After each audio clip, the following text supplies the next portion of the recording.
My name is Evelyn Carter, and I turned 69 this spring. People often say wisdom comes with age, but no one warns you how silence does too.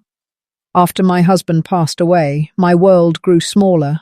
One quiet house, one teacup, one window that looked over the same street I'd watched for 40 years. That morning, the sun had no warmth. I was sitting in the hospital recovery room, surrounded by the rhythmic beeping of machines. The air smelled of disinfectant and wilted flowers. I was tired, but grateful. My surgery had gone well. I remember touching the blanket and thinking, I made it through again. Then the door opened, and my son walked in. "Mum," Daniel said softly, holding a folder under his arm. "You're looking better already." I smiled. A mother's heart doesn't measure love by words. It measures by the small things, the way your child adjusts your pillow, the way they say your name. He sat beside me, his cologne faint but sharp, like the expensive kind people wear to prove they've made it. He looked older than I remembered, 38 perhaps, but the ambition in his eyes made him seem much older. Behind him stood his wife, Sophie, tall, composed, dressed as though she were attending a meeting, not visiting family. Daniel placed the folder on my bedside table and cleared his throat. "Mum," he said, "you know I've been helping manage the house and the bills since your surgery. The lawyer said it would be easier if you signed this. Just a power of attorney, nothing serious. It'll help me handle your accounts while you recover." I remember blinking slowly, trying to focus through the haze of medication. "Power of attorney?" I asked. "For how long?" He smiled, that careful smile people use when they want you to trust them. "Just temporary. You'll be back on your feet in no time." His voice was calm, gentle, convincing. I'd raised him to be kind, but also clever, perhaps too clever. Sophie stepped closer, her perfume sweet but suffocating. "It's just for convenience, Evelyn," she said with a practiced laugh. "You know how messy paperwork can get." I nodded slowly. After all, Daniel was my son. The boy who once held my hand crossing the street. The boy who cried when he broke his first toy. The boy who said, "I'll always take care of you, Mum." So I reached for the pen. The sound of the pen's tip scratching paper was barely audible. Yet somehow it echoed louder than the hospital machines. My signature looked faint, hesitant. The letters didn't even feel like mine. "There," I whispered. "All done." Daniel exhaled and smiled. Sophie's shoulders relaxed. For a moment, the room felt lighter. He kissed my forehead, thanked me, and said he'd drop the papers off immediately. But something inside me felt unsettled. After they left, I sat in silence. The afternoon light crawled across the wall, pale and indifferent. Nurses moved in and out of rooms, voices echoing in the corridor. I tried to rest, but a heaviness pressed on my chest. Then the door opened again. It was Nurse Carol. Kind eyes, steady hands. She smiled as she checked my chart. "Mrs. Carter," she said, "just to confirm, your address was changed in the system today. Is the new one correct?" I frowned. "Changed? What do you mean?" She handed me the file. There, printed neatly in black ink, was an address I'd never seen before, a place in another town. "That's not my home," I said quietly. "Oh," she replied, confused. "It must be a clerical mistake." But deep down, I knew it wasn't. I asked her to leave the file with me. When she left, I stared at that foreign address until the words blurred. My heartbeat grew louder in my ears. That night, I couldn't sleep. Every time I closed my eyes, I saw Daniel's face. That polite smile, that firm tone, that folder. I remembered the way Sophie avoided eye contact as I signed. I remembered her nails tapping on her phone as if she were waiting for something. In the quiet dark, my mind wandered to the little teapot sitting on my kitchen counter back home. the one that belonged to my mother.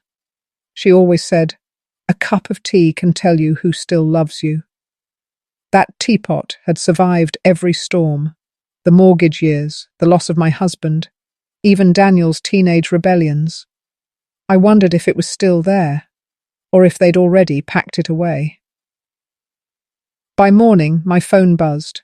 It was Clara, my daughter, calling from another city. "Mum, are you okay?" she asked, her voice filled with worry. "Yes, darling, just tired," I said, forcing calm. "Daniel told me you signed over the papers," she said hesitantly. "Are you sure that's safe?" Something in her tone pierced through my denial. "What papers?" I asked. She paused. "He said you gave him full power to manage your estate, the house, the accounts, everything." I felt my throat tighten. The pen, the folder, the signature. Suddenly, every moment replayed in reverse. His calmness, Sophie's smile, the nurse's question.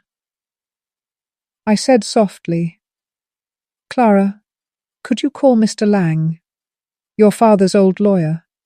Ask him to come see me." "Of course," she said. After the call, I stared out the hospital window. The world outside looked ordinary. A man watering his plants, a child chasing a balloon, a car passing by.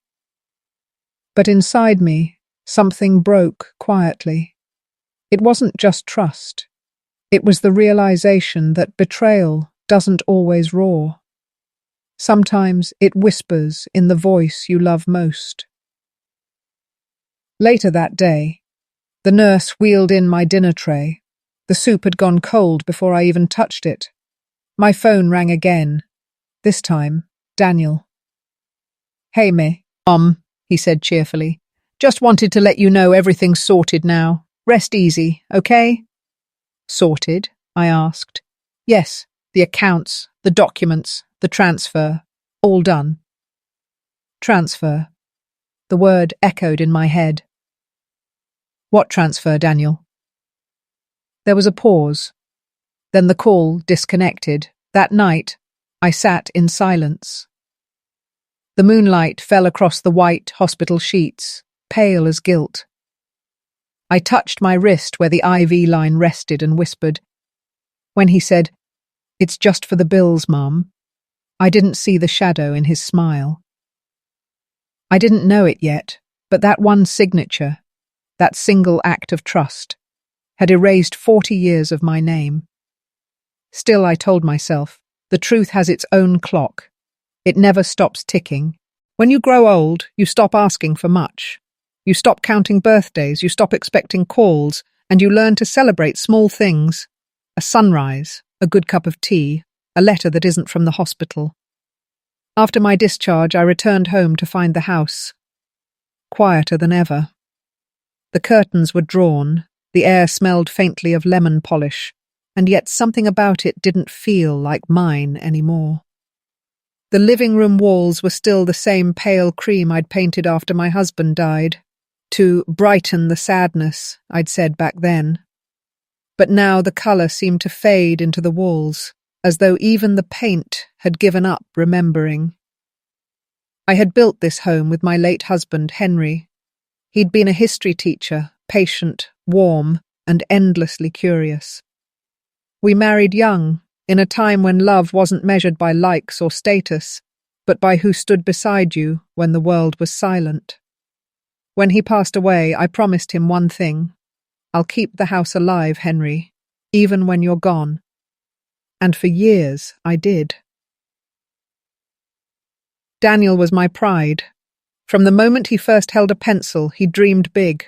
Scholarships, honours, a steady job at a financial firm, everything I'd hoped he'd achieve.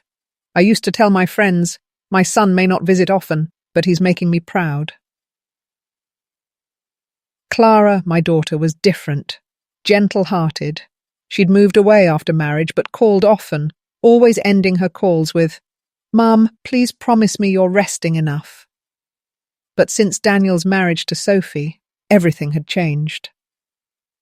The first time Sophie entered my home, she looked around as though she were touring a museum. Polite smile, sharp eyes. She complimented the curtains, the china cabinet, even the old family portrait, but her gaze lingered on one thing, the silver tea set on the mantelpiece. "That's lovely," she'd said. "It belonged to my mother," I replied proudly. "She brought it from her Viet. Large before the war. I served tea in it on Sundays. Tradition, you know." She smiled faintly, then said, "You should lock it away. Things like that are too delicate for daily use." But that tea set wasn't decoration. It was memory. Every scratch told a story. Birthdays, reconciliations, even arguments mended with tea. To hide it away would be like hiding the years that made me who I am. Still, I didn't argue. Sometimes silence protects peace better than truth does. As weeks passed, Daniel and Sophie began visiting more often. They'd bring groceries, fix little things around the house, and insist I rest. At first I was grateful.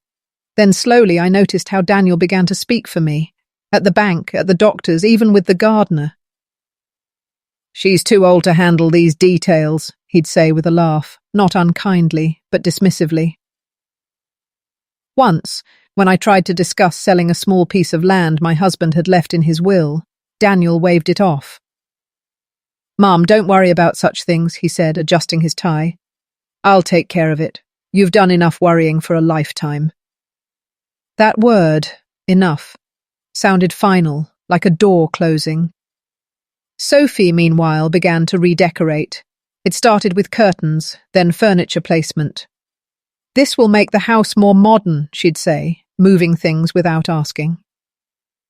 One Sunday, I walked into my own kitchen and found my favourite embroidered tablecloth gone. In its place was a sleek white runner, cold, spotless, unfamiliar. When I asked where it was, she said casually, "Oh, it was old, Evelyn. I thought it was time for something new." That night, I opened my cabinet and took out the tea set. I polished each piece until I could see my reflection in the silver. Older, yes, but not invisible. I brewed myself a cup of chamomile and whispered to the empty room. Some things don't need to be replaced to feel new. But it was getting harder to find peace. One afternoon, Daniel dropped by with a stack of documents. He spread them on the table. Forms, contracts, letters. "Just signatures, Mum," he said with his usual charm. "Routine updates." "May I read them first?" I asked. He chuckled. "You wouldn't understand the legal jargon. Trust me." Trust, a word so easily spoken, so rarely deserved. I looked at him, my son, and saw flashes of my husband's eyes, the same colour, the same intensity. But there was something missing. Humility. Later that night, I called Clara. "Your brother has been handling the finances," I told her. She sighed.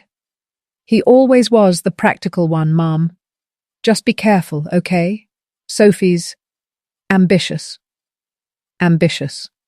Another polite word for dangerous. A few days later, Sophie invited me to their house for dinner. I went, carrying a jar of homemade marmalade, Henry's favourite recipe. When I arrived, everything gleamed, marble counters, golden frames, sterile perfection. Sophie greeted me with a smile that didn't reach her eyes. "Come in, Evelyn, we've been waiting." Dinner was quiet, formal. Daniel spoke about investments and business using words I didn't understand. I missed the laughter of old days when conversation was messy and warm. After dessert, Sophie brought out a tray with instant coffee sachets. I smiled gently. "Would you like me to make tea instead?" I offered. "Oh, we don't drink tea anymore," she said. "Too old-fashioned." The words stung more than I expected. Tea wasn't just a drink. It was home, comfort, identity. When I returned that night, the house felt even emptier. The ticking clock echoed like a heartbeat.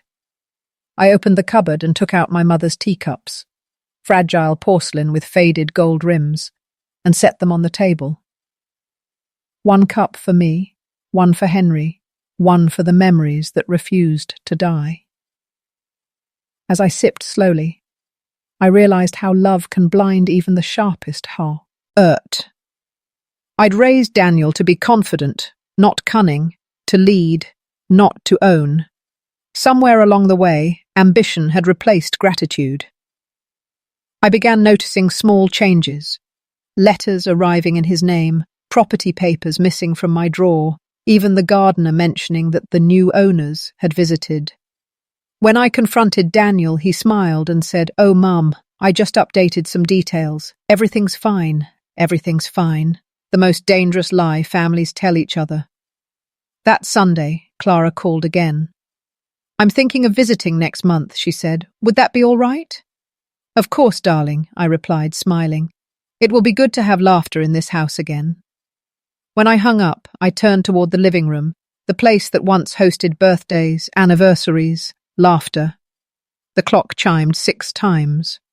I poured myself another cup of tea and whispered, "This house remembers who built it, even if my children don't." The truth is, betrayal doesn't arrive overnight. It moves slowly, rearranging furniture, rewriting routines, until one day you wake up and realize you no longer live in your own home, even while you still live there. The next morning, as I watered the little fern plant by the window, the one Henry had planted on our 10th anniversary, I noticed a small yellow leaf curling at its edge. I trimmed it gently, whispering, "You've given enough. Rest now." Perhaps I was talking to myself.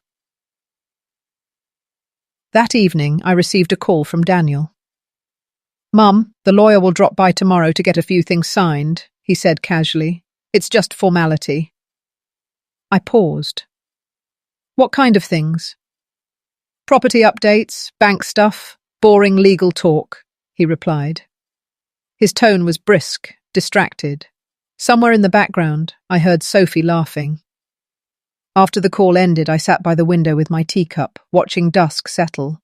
A slow thought crept into my mind, one that frightened me.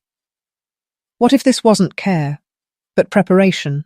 If Evelyn's story touched your heart, take a moment to share your thoughts in the comments below. Have you ever forgiven someone who betrayed your trust? Subscribe for more stories where truth, dignity, and karma always find their way home. The morning Daniel came with the lawyer, the house was filled with the smell of rain. It had drizzled all night, and the garden still shimmered with droplets clinging to the fern leaves. I remember thinking the world looked freshly washed, but the kind of clean that hides stains underneath. I'd just finished breakfast when the doorbell rang. Daniel's voice called from the porch, cheerful as always. "Morning, Mum. Hope we didn't wake you." "We." Sophie stood beside him, polished and poised. Behind them, a man in a grey suit held a leather folder. His shoes were spotless, as though they'd never known mud. "Mum, this is Mr. Bennett," Daniel said. "He's the family lawyer. I just thought we could finalise a few documents today. Make sure everything's properly arranged in case anything happens while you recover." Recover. The word lingered like a warning. I invited them in, though my hands trembled slightly as I set the tea to boil.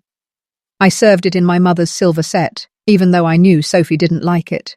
She preferred the cups that looked like hotel china, soulless and identical. Mr. Bennett smiled politely. "Mrs. Carter, it's a simple form. Just granting your son limited authority to manage your finances while you rest. Nothing permanent. Everything remains under your name." His tone was smooth, professional. I nodded, though something in me hesitated. "And Clara?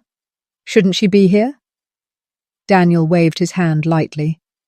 "She's busy, Mum. Don't complicate things. She trusts me." He laid the papers on the table, smoothing them flat with a practiced hand. The legal language swirled before my eyes like smoke. Paragraphs of hereby and whereas and full authorization. I tried to read, but the print blurred. "Can I take a day to think about it?" I asked quietly. Daniel's smile tightened. Mom, please, we've already booked appointments at the bank. It'll just delay everything. Sophie added gently, It's really for your own ease, Evelyn. You shouldn't stress about these things anymore. Stress, ease, recovery. The words all meant the same thing now. You're no longer in control. I looked at the table, the steam rising from the teacups, the rain tapping softly against the window. My reflection trembled in the silver teapot. For a fleeting second, I imagined Henry standing behind me, shaking his head. But Daniel was my son, the boy who once kissed my scraped knees and called me his hero. So I signed. The pen moved across the page, hesitant but obedient. One signature, 2 initials, 3 witnesses. The ink dried faster than my regret. There, Daniel said, exhaling in relief. That's all. Thank you, Mom. You'll see. This will make things simpler. I forced a smile. I suppose it will. Sophie leaned forward to collect the papers. We'll keep these safe, she said. You just focus on getting better. When they left, I walked them to the door, watching as their car rolled down the driveway. The rain had stopped, but a single drop hung from the gate latch, trembling, refusing to fall. Inside, the house felt heavier. The ticking of the clock sounded louder than before. That evening, I called Clara. Your brother brought a lawyer today, I said. Her voice grew sharp. Without telling me? Yes. He said it was only for convenience. Mum, don't sign anything else, she warned. Promise me. I hesitated. I already did. Silence. Then, softly. Oh, Mum. After the call, I sat by the window with my tea untouched. I remembered how Daniel used to bring me daisies from the park, how he'd say, "One day I'll buy you a garden so big you'll never be lonely." And now, he was selling the soil beneath my feet. 2 days later, the first storm arrived, not of rain, but of realization. The postman delivered an envelope addressed to Mr. Daniel Carter, property owner. I stared at it for a long moment before opening it. A bank statement listing my savings under managed account. My name appeared beneath his, smaller, almost faded. I called the bank immediately. "Ma'am," the officer said, "according to our records, your son holds full legal authority. Do you wish to schedule an appointment under his supervision?" Supervision. The word burned. I hung up, hands trembling, and dialed Daniel. He didn't answer. I tried again, straight to voicemail. By afternoon, a silver car stopped outside my gate. 2 men stepped out and began taking photographs of the property. When I asked who they were, one replied curtly, "Real estate evaluation, ma'am. The owner requested it." "The owner?" I whispered. He looked at his clipboard. Mr. Daniel Carter. The world tilted slightly. I gripped the fence to steady myself. That night, I couldn't eat. The soup turned cold again. I walked from room to room, touching the furniture, each piece holding years of memory. The couch where Henry and I watched storms. The chair where Daniel studied for his exams. The kitchen shelf where Clara hid her report cards. I felt like a ghost haunting my own life. The next morning, my neighbour, Mrs. Harper, knocked on the door. She was holding a newspaper. "Evelyn," she said gently, "I thought you should see this." It was a real estate listing. A photo of my house labelled prime property, available immediately. I stared at it, unable to breathe. "Someone must have made a mistake," I murmured. She shook her head. "I called the agency. They said it's authorised by your son." For a moment, the world went silent. Only the sound of the wind outside, brushing through the ferns. I sat down slowly on the porch step. My knees ached, but the pain in my chest was worse. I picked up a small keychain Henry had carved for me, a wooden heart with our initials. I pressed it tightly in my hand. If they had taken the papers, the house, the accounts, at least they hadn't taken my memories. That evening, I finally reached Mr. Lang, Henry's old lawyer and family friend. His voice was steady but concerned. "Evelyn, you did what?" I signed the power of attorney. He sighed heavily. "Send me the document. Don't confront them yet. Let me read the fine print." I faxed it to his office that night. Minutes later, my phone rang again. His tone was sharper now. "Evelyn, this isn't limited power. It's general. They can sell, transfer, even mortgage your assets. Do not sign anything else." I felt my breath catch. "But he's my son." "Even sons can forget what love costs," he said quietly. "Listen to me. Stay calm. We'll fix this." I hung up, my hands shaking. For the first time in my life, I locked the front door twice. That night, I lay awake, staring at the ceiling. The rain returned, heavier this time, drumming against the windows like an accusation. I whispered into the dark.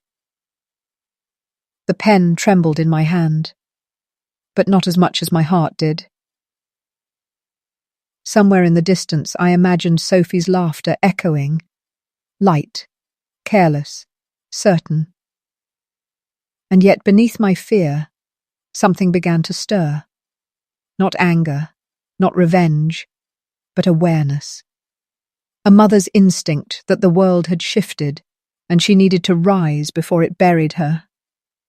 I rose at dawn, made tea in the old silver pot, and placed Henry's keychain beside it. They had taken my signature, but no, in my story. And I promised myself, by the time this was over, they would learn what it meant to steal from a woman who had nothing left to lose. For the next 3 days, the house felt colder than usual. Not because of the weather, but because silence had replaced belonging. Every object I touched, every corner I passed, seemed to whisper, "You signed your name away." I avoided the living room. The sight of the empty mantel, where my silver tea set once stood, was unbearable. Daniel had taken it for safekeeping, he said. I knew better. Then, one afternoon, my old landline rang. The sound startled me. Hardly anyone called that number anymore. "Mrs. Carter?" The voice was unfamiliar, crisp, professional. "Yes, speaking." "This is David Lang, from Lang Associates. We've completed the review of your documents." My breath caught. "And?" He hesitated. "I'm afraid your son now holds unrestricted authority over all your assets. He's already initiated the property transfer of your home, but..." "But what?" He lowered his voice. "There's something odd. The receiving account isn't in Daniel's name. It's registered under Sophie Whitman, his wife." For a moment I felt everything go quiet. Even the ticking clock stopped sounding real. "My house is in Sophie's name?" I asked softly. "Yes," he replied.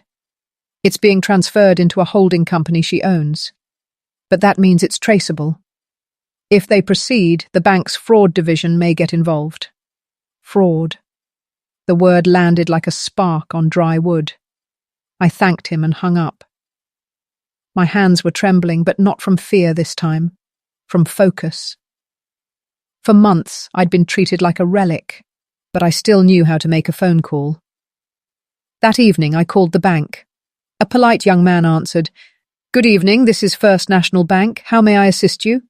"This is Evelyn Carter," I said steadily. "I'd like to report a possible unauthorized transfer under my name." "Can you verify the transaction?" he asked. "Yes. The property title for 104 Maple Drive. It was transferred without my consent." He paused. "One moment, ma'am." I could hear his keyboard clicking rapidly. After a few tense seconds, his tone changed. More serious now. "Mrs. Carter, I see the record. The authorization code used wasn't from your registered device. I'll escalate this immediately to our fraud investigation unit. Please don't sign or acknowledge any further communication from your son or his attorney until you hear from us." I whispered, "Thank you." For the first time in weeks, my voice didn't sound weak. It sounded awake. That night, as the rain returned, I sat near the window, holding Henry's old fountain pen, the one Daniel used to borrow for his school essays. The same kind I used to sign that cursed paper. I turned it slowly in my hand, whispering, "Not all ink is for signatures, some are for rewriting." The next morning, a black car pulled up outside my gate. I recognized the plate number, Daniel's. He entered without knocking, looking confident, expensive, rehearsed. Sophie followed, silent, but watchful. "Mum," Daniel began smoothly, "why did you call the bank?" I looked at him evenly, because I realized I'd signed something I didn't understand. He sighed, as though I were a child throwing a tantrum. "You're overreacting. It's just restructuring. You'll still live here. We're just moving the title around for tax reasons." "Into Sophie's name?" I asked quietly. He blinked, a flicker of surprise, then annoyance. "Who told you that?" I didn't answer. Sophie crossed her arms. "Evelyn, you're not being fair. Daniel's only trying to help. You've never managed finances well." "Perhaps not," I said calmly, "but I managed love quite well, and that used to be enough." Daniel groaned. "Mum, please, you're making this emotional. It's business." "Business?" I repeated softly. "You mean family." He ran his hand through his hair. "Look, we'll talk later. I need to handle a few calls." As they turned to leave, I said, "Daniel." He stopped. "Do you remember what your father used to say about greed?" He frowned. "No." I smiled faintly. "He said it's like salt. A little brings flavor. Too much destroys everything." He stared at me, confused, maybe slightly shaken, then left. That evening, my phone rang again. It was the bank's fraud department. "Mrs. Carter," the agent said, "we've verified that multiple transactions were made under forged consent. One of them attempted to transfer the property's value into an offshore account." "Offshore?" "Yes, ma'am. We've frozen all accounts linked to the transfer until the investigation is complete. Would you like us to alert the secondary party, sir, Mrs. Whitman?" "Yes," I said, "please do." "Very well. She'll receive a call shortly." I thanked the agent and hung up. Then I sat back in the quiet house and waited. It didn't take long. Across the street, through the open window, I could hear Sophie's voice faintly echoing from their home, sharp, panicked. Then Daniel's louder tone. Then silence. Later that night, I received a short text message from Clara. "Mum, what did you do?" Sophie collapsed. Ambulance came.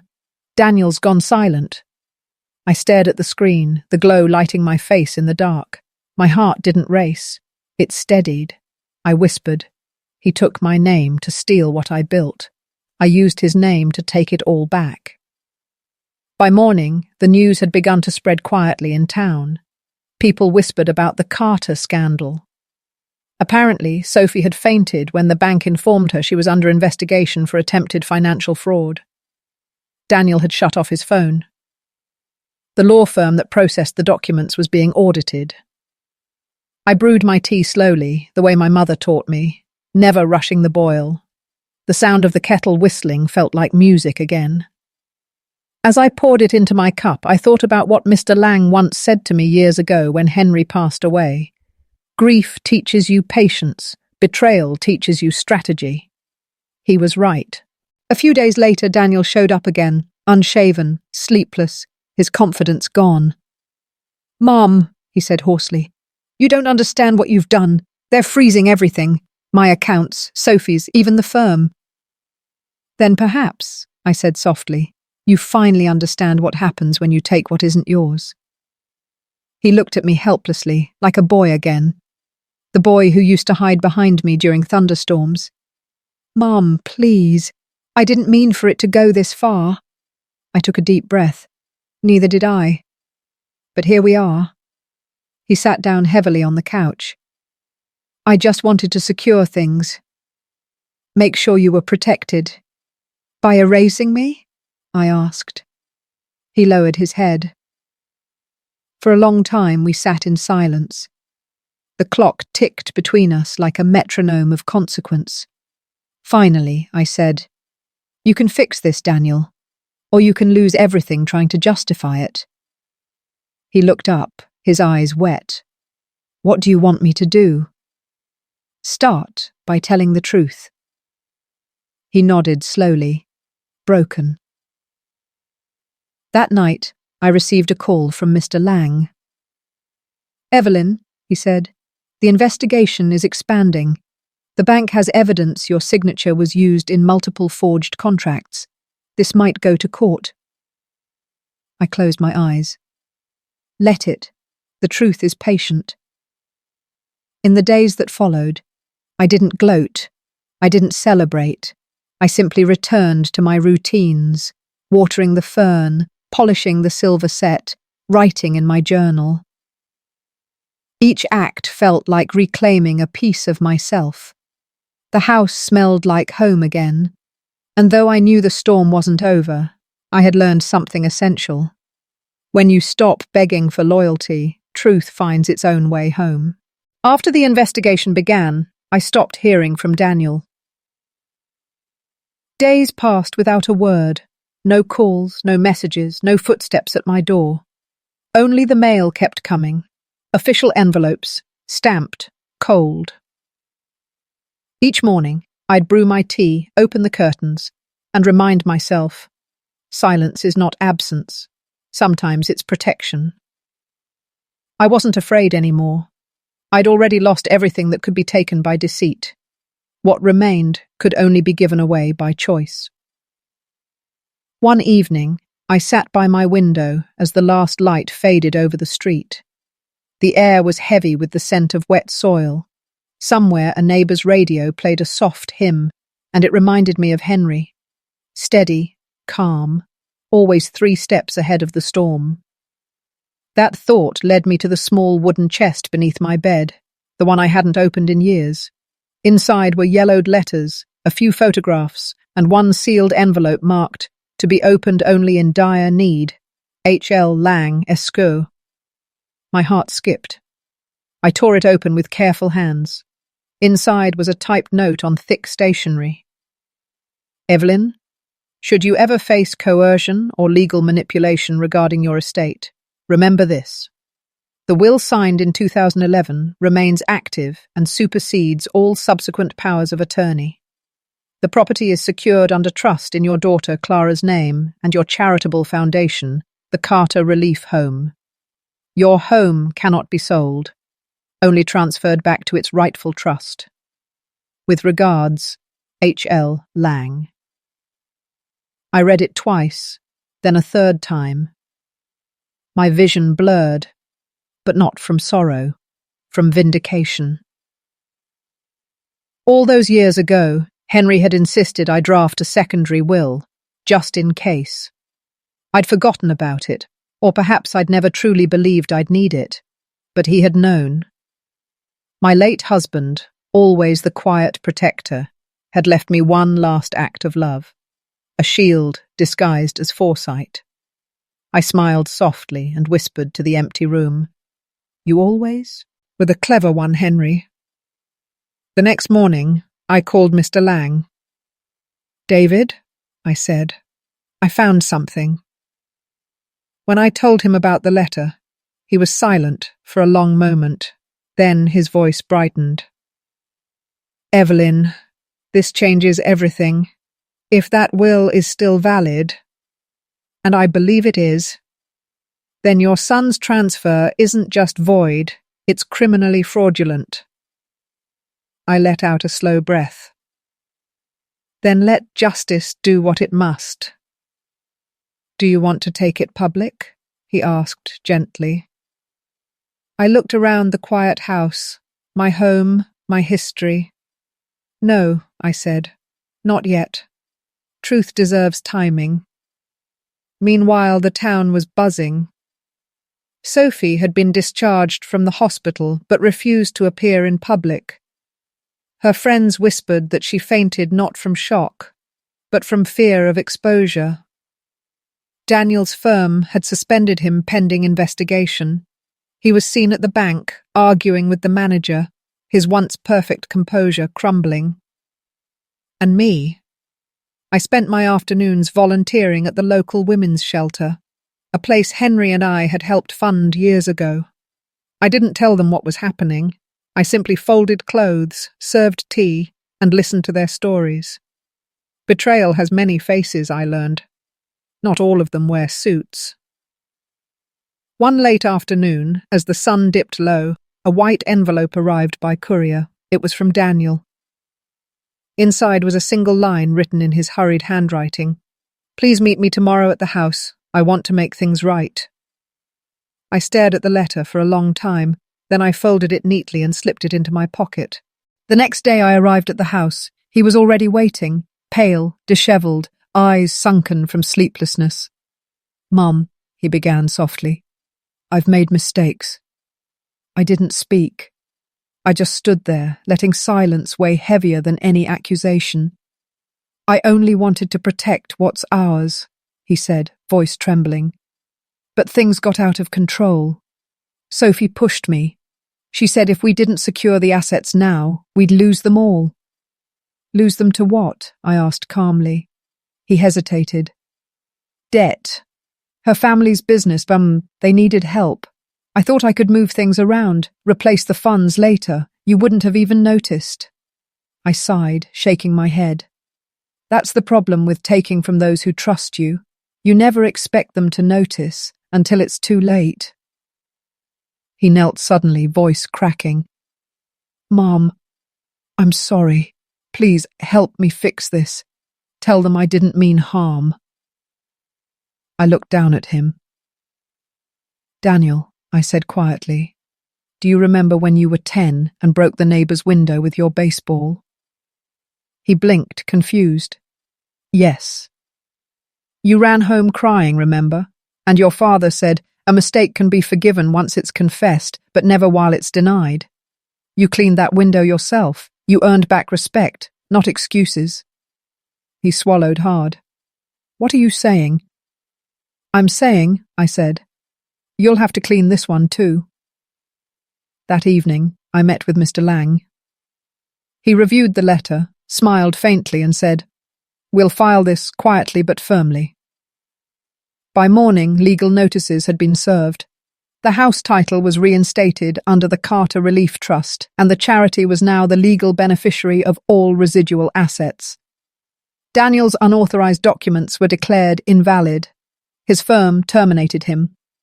News broke quietly in the local paper. Community benefactor's estate restored to charity amid family dispute. No names mentioned, but everyone knew. I sat on my porch that morning, sipping tea from my silver cup. The air was crisp. Across the street, Daniel's car was gone, moved out overnight. The world didn't cheer. Justice rarely makes noise. It just settles, like dust after a storm. Later that day, Clara visited. She hugged me tightly. "Mom, I read the article," she said. "You didn't even tell me." I smiled. "Some victories don't need witnesses, dear. They just need peace." She looked around the house, her eyes softening. "You kept everything so calm. How?" I chuckled faintly. "Your father taught me long ago. Storms don't destroy strong roots." I poured her tea and added, "The same roots I see in you." That evening I wrote a letter, not to Daniel, but to his daughter, my granddaughter, who was only 7. "My dear Lily, one day you'll hear many stories about what happened in this family. Some will make me sound strong, some will make your father sound weak. The truth is simpler. Love without respect loses its name. Always remember, honesty may not make you rich, but it will keep your hands clean enough to hold the world with pride. Grandma Evelyn. I sealed it and placed it in the wooden chest beside Henry's letter. 2 generations of warnings side by side. Weeks later, I received a call from the charity's new director. "Mrs. Carter," she said warmly, "we're hosting an event next month to honour you and Mr. Carter for establishing the trust. Would you consider saying a few words?" I hesitated, then smiled. "Yes," I said. "Maybe it's time people heard the story, not of betrayal, but of belief." The day of the event, the hall was filled with soft music and flowers, lilies, Henry's favourite. When my turn came, I stood at the podium, looked at the audience and said, "When I was younger, I thought wealth was measured in houses and accounts. Now I know it's measured in what you can lose and still stand tall. I lost my name on paper once, but the ink of truth rewrote it, not with anger, but with grace." The room fell silent, some wiping tears. And as I stepped down, I thought, perhaps that's what Henry meant when he said, "The future belongs to those who build legacies, not empires." That night, as I returned home, I lit a candle and placed it by Henry's photo. "I kept it safe," I whispered. "Not just the house, the promise." Outside, the rain began again, soft, forgiving. I poured myself one last cup of tea before bed, the silver teapot glinting under the light. When I looked into its reflection, I didn't see fear or pain anymore. I saw a woman who had finally reclaimed her peace. "I had already given my home away," I murmured, "to the right hands, not the greedy ones." When justice finally arrived, it didn't knock softly. It came with a stamp, a date, and a courtroom number. The letter from Mr. Lang was brief. "The court has summoned you to testify in the Carter estate fraud case. Be there by 9 a.m.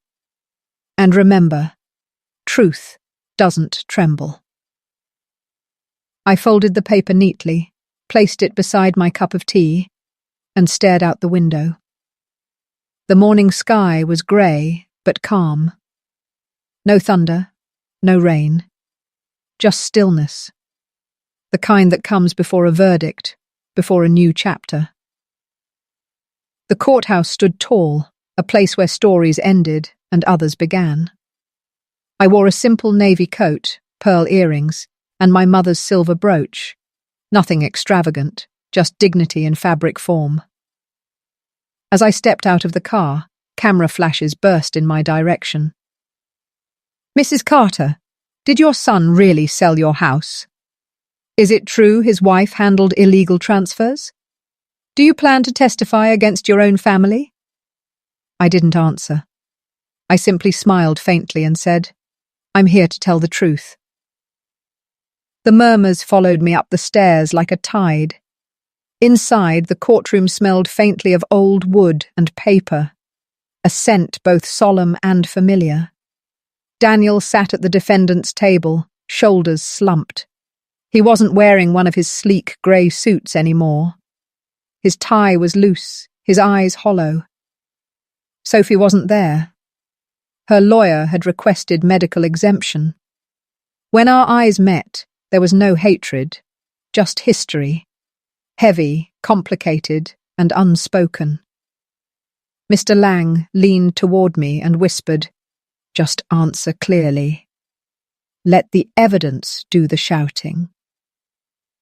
The judge entered. The room stood. Then everything began. The prosecutor presented the case. Bank transfers, signatures, legal deception. Screens displayed documents bearing my name in unfamiliar handwriting, identical yet false. Each image was another wound, but I didn't flinch.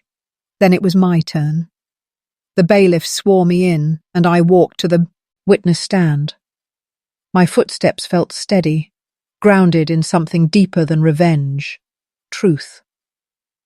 "Mrs. Carter," the prosecutor began, "can you tell the court, in your own words, what happened the day your son asked you to sign the document?"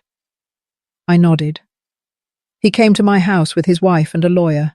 He said it was just to manage bills while I recovered. I trusted him. I signed. And did you understand that you were granting full ownership? No, I said. I believed I was giving him temporary responsibility. He was my son. I didn't think I needed to read fine print to trust my own child. A low murmur rippled through the courtroom. The prosecutor continued. At what point did you realize something was wrong? When I saw strangers photographing my house, I said, and when the nurse told me my address had changed in the hospital system. Someone in the back gasped softly. The prosecutor nodded. And how did you respond? I called the bank, then I called my lawyer, and I waited. Waited for what? For the truth to find its way home. When the defense attorney rose, his tone was sharp but polished. Mrs. Carter, are you suggesting your son deliberately deceived you? I met his gaze calmly. I'm suggesting he forgot what honesty looks like when it wears a mother's face. Even the judge paused for a brief second before saying, Please continue. The lawyer frowned. Is it possible, Mrs. Carter, that this was a misunderstanding? I smiled faintly. A misunderstanding doesn't come with forged signatures and offshore accounts. The room went silent. Cameras clicked like tiny heartbeats. After my testimony, I returned to my seat. Mr. Lang leaned in, whispering, You handled that perfectly. Across the room, Daniel was staring down, hands clasped. The proud, articulate son, who once commanded rooms, now sat wordless, hollowed by consequence. The judge called for a recess. As people shuffled out, Daniel looked up at me and mouthed silently, I'm sorry. I didn't nod. I didn't turn away. I just looked at him long enough for him to understand. Forgiveness is not denial. It's the refusal to let pain own you.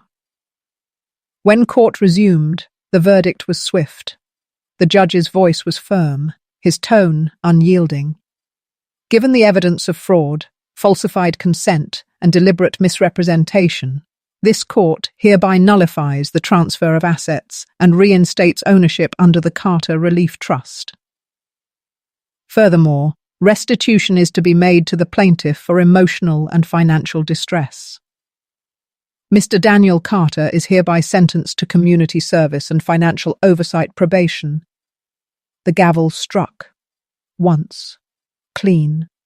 Final. For a moment, no one moved. Then quietly, I exhaled.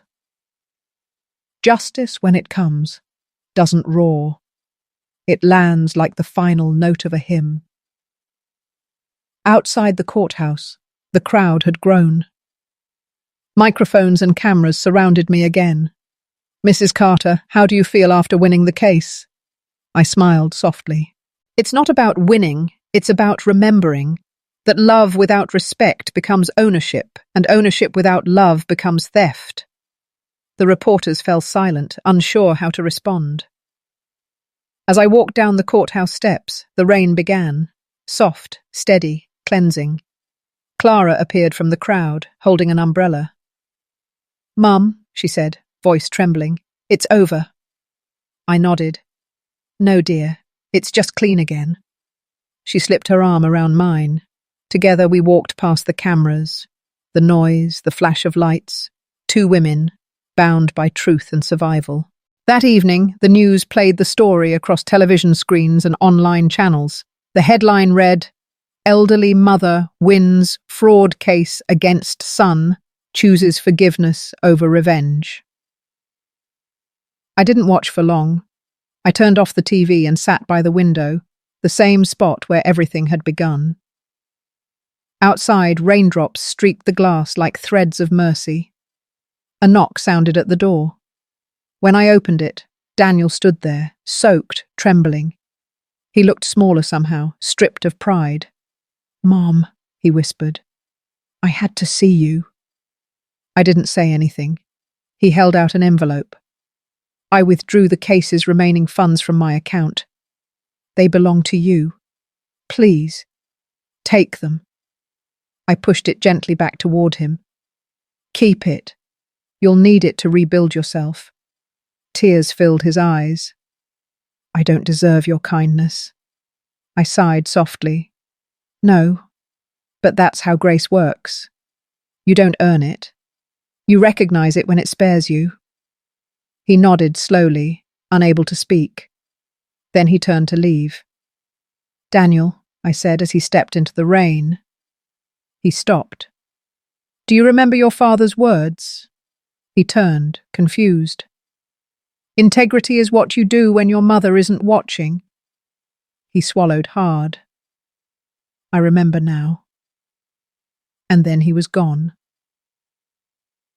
I stood in the doorway for a long while, watching the rain wash the street clean. Behind me, the clock chimed 8 times. I went to the kitchen, poured myself tea, and placed 2 cups, one for me, one for Henry. For the first time in months, the house didn't feel empty. It felt earned. It's been 8 months since the courtroom lights dimmed and the cameras stopped flashing. Life has become quieter again, but not the kind of quiet that aches. This one breathes. I now live in a small cottage by the sea, a few miles away from the town where everything happened. The first morning I moved here, I opened the windows wide and let the salt wind fill the rooms. No marble floors, no gold frames, no reminders of deceit, just sunlight, wood, and freedom. I call it the house with no locks. Not because I'm careless, but because I've learned that protection doesn't come from bolts and keys. It comes from peace. Every morning I rise before dawn. The sea outside hums softly, and the air tastes fresh, like something beginning again. I make my tea in the same silver teapot I once feared I'd lose. Its handle is slightly tarnished now, but that only makes it more beautiful. I pour 2 cups, one for me and one for Henry. I tell him stories, not of betrayal, but of healing. Not of what our son did wrong, but of how our daughter stayed kind. And sometimes I just sit in silence, because love doesn't always need language, only presence. Twice a week, I visit the Carter Relief Home, the charity Henry and I founded long ago. We house women who've lost everything, some to husbands, some to children, some to the cruel mathematics of the world. They come here with tired eyes and empty hands, thinking they're broken. I tell them, you're not broken, dear. You're being edited by life, one word at a time. Sometimes they laugh, sometimes they cry. One of them, a young mother named Ruth, once asked me, "How did you forgive your son after everything?" I smiled and said, "Forgiveness isn't something you give to someone else first. It's something you give to yourself, so you can sleep again." She nodded slowly, as if memorizing that for the day she'd need it. Clara visits often now. She brings groceries, laughter, and her gentle chaos. She calls the cottage Mum's kingdom of calm. We sit on the porch watching the waves crash. She talks about her work, her daughter, her plans. And sometimes, when the sea turns pink at sunset, she looks at me and says, "Mum, you seem happy again." "I am," I reply. Happiness doesn't mean nothing bad ever happened. It means nothing bad controls you anymore. As for Daniel, he writes letters. Every month, one envelope arrives, addressed in his neat handwriting. He never asks for forgiveness anymore. He tells me about his volunteer work at a youth shelter, how he teaches young men about financial honesty, how he's slowly learning to live without shortcuts. His words are simpler now. Humble. Human. One letter said, "Mum, I used to think wealth was about ownership. Now, I see it's about stewardship, what you hold, not for yourself, but for others." I keep that letter in my drawer, not as proof of redemption, but as a reminder that even those who lose their way can find the road again, if they walk long enough. One afternoon, as I was tending the small garden behind my cottage, a little girl came running up the path, wind in her hair, joy in her steps. It was Lily, my granddaughter. "Grandma!" she shouted, holding up a crumpled drawing. "It's us!" I looked at the paper. 3 stick figures holding hands under a bright sun. She'd drawn me, her father, and her mother, smiling. My eyes filled before I could stop them.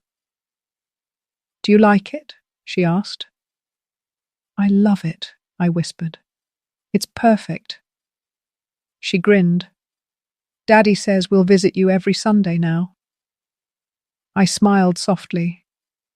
"Tell your daddy I'll have tea waiting."